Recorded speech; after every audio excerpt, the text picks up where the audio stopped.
witnesses for being here.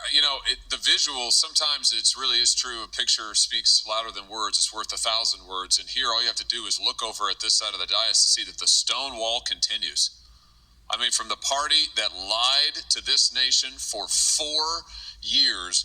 Let's just take a look at some of the things that our colleagues said on the Democrat side when their own Justice Department was concluding that Joe Biden, who, let's not forget, illegally took classified documents and kept them in his garage, in his freezer. I mean, Lord knows where. He just certainly didn't know. Their own Justice Department interviewed the guy and concluded he could not form the requisite mental state to stand trial. He did not have the mental ability to stand trial. And what did our Democrat colleagues say? Vice President Harris says, oh, no, the way that the Hur report characterized the president is so wrong. The president's demeanor is totally fine. Senator Smith, what the Hur said about the president not remembering his son's death, so unfair. Senator Kaine said this is grandstanding. Senator Fetterman said it's just cheap shots.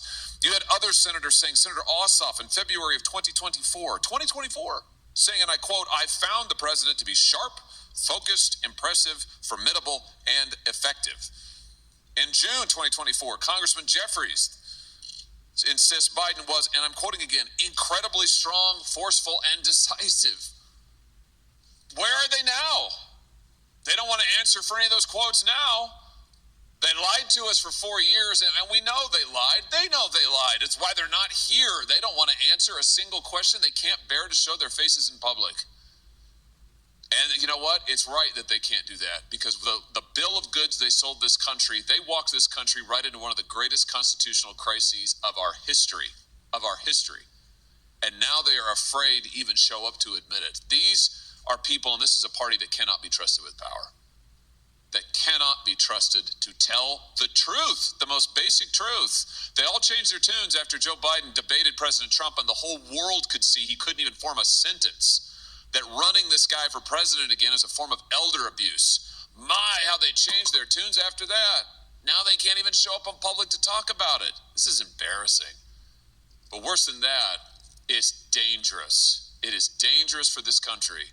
Mr. Wold, I want to pick up on something you just said a second ago about the OLC and their opinion as to when an Autopen can be used. Just be clear about this. Autopen means not signed by the person. Autopen is basically push of a button and it gets signed. OLC says only when the president specifically directs it and it is under his direct authority. Do I basically have that right? That's correct, Senator. So, based on the facts we know, did that happen in this case with all of the pardons and clemencies and other giveaways that Joe Biden signed?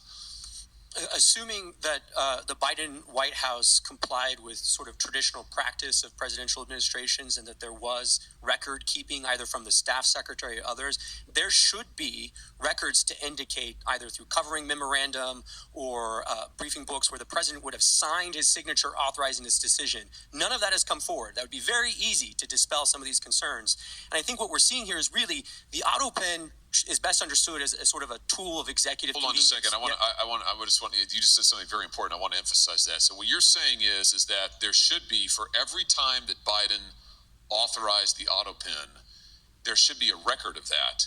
And he should have had to have registered his personal consent to using the Autopen. Is that basically correct? I think to put it another way, I would say in the policy paper flow to the Oval Office, there should be a record of what documents are presented to the president when he gave his assent to the actions that are listed in those documents, whether it's a judicial nomination or it's a statutory response to Congress. Well, I think the answer is we need to get those documents. And I just say to our friends in the media over here, you guys need to be asking for those documents, and we need to be asking for them, Mr. Chairman. We need to see those documents.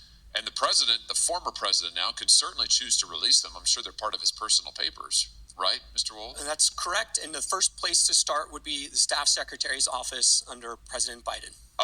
So here's the trail. If you want an answer to the question, did Joe Biden actually assent to the use of the Autopen and you think of all the people he pardoned, he granted clemency to, murderers, drug dealers, child rapists.